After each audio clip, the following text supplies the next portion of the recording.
Kapit sa patalim kumapit, isang tuka, isang kahig.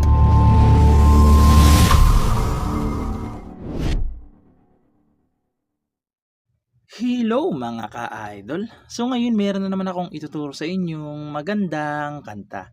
So yung title pala nito ay yung Hari ng Tondo by Glock 9. So itong tutorial natin is gagawin natin siyang reggae. Okay, so reggae version itong ituturo natin, no? So ngayon dito muna tayo sa reggae pattern. So yung reggae pattern natin na yung itinuturo lang natin lagi yung bass, nakasama yung string. Okay, bass, strum down, top, strum down ulit. 2 times yung gagawin kada chords. Okay? So, for example, ganito siya kada chords.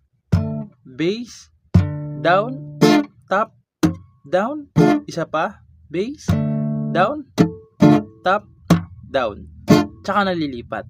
Okay? So, ganun siya, no? So, sana naintindihan nyo. So, ngayon, proceed na tayo dito sa kanyang whole verse. So, yung whole verse niya dyan mga ka-idol, no, is E minor.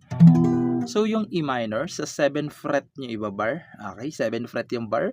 Sa kanyang 8th fret is 2nd string. Sa 9th fret, 4th, tsaka 3rd string. Ayan yung E minor.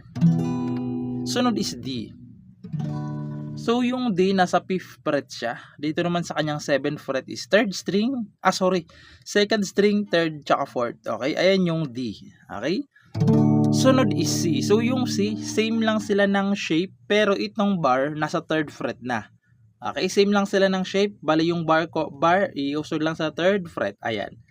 Nasa 3rd fret yung bar, nasa 5th fret yung 2nd string, 3rd, tsaka 4th. Okay, ayan yung C. Sunod is pupunta kayo ng B7. So, ito yung B7.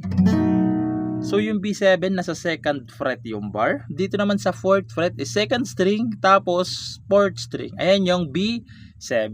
Okay? Yung 4 na chords na yan is 2 beses nyo silang gagawin. Okay? 2 times nyo silang gagawin. Pero sa unang pasada mga kaidol, sa unang pasada is pwede namang strum lang pababa. Kahit sa patalim parang ganon. Pwedeng isang strum down lang. Tsaka nyo na ipapasok yung reggae sa pangalawang ulit niya. Okay? So mga kaidol pag whole verse, yan na yung sa part nung rap. Okay? Minsan sa isang lugar sa Maynila. So yan na yung part nung verse ha. So yan yun. So sasampulan ko na lang kayo nung kabisado ko. Yun doon lang sa part nung babae na kanta, okay? So, hindi nasarap kasi masyadong mabilis tas hindi ko masyadong kabisado, no? So, ganito siya. So, strumming ko muna para mas maintindihan nyo, no? So, ganito siya sa unang pasada ng chords kasi 2 times nga yan. So, ganito siya. Kahit sa patalim kumapit, isang tuka, isang kahig ng mga kamay na may bahid ng galit. Tapos tsaka na i-reggae nyo kung gusto nyo lang naman.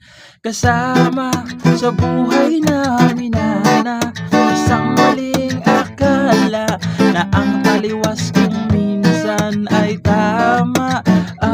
Tapos papasok yung chorus. Hari ng Tondo. Papasok na yung kanyang chorus. Okay? So again mga ka-idol yung verse na yan 2 times nyo munang gagawin. Kung yung unang pasada is pwedeng strum lang. Pwede naman is reggae kaagad. Okay? So, optional lang naman yung sinabi ko na yun. Okay? So, ngayon, proceed na lang kaagad tayo dito sa kanyang chorus. So, yung chorus niya naman dyan is C. Ayan, C. So, hindi na natin iisa-isa yung string no kasi naisa-isa na natin. Ayan, C. D. C ulit. Tapos, B7 na. Okay?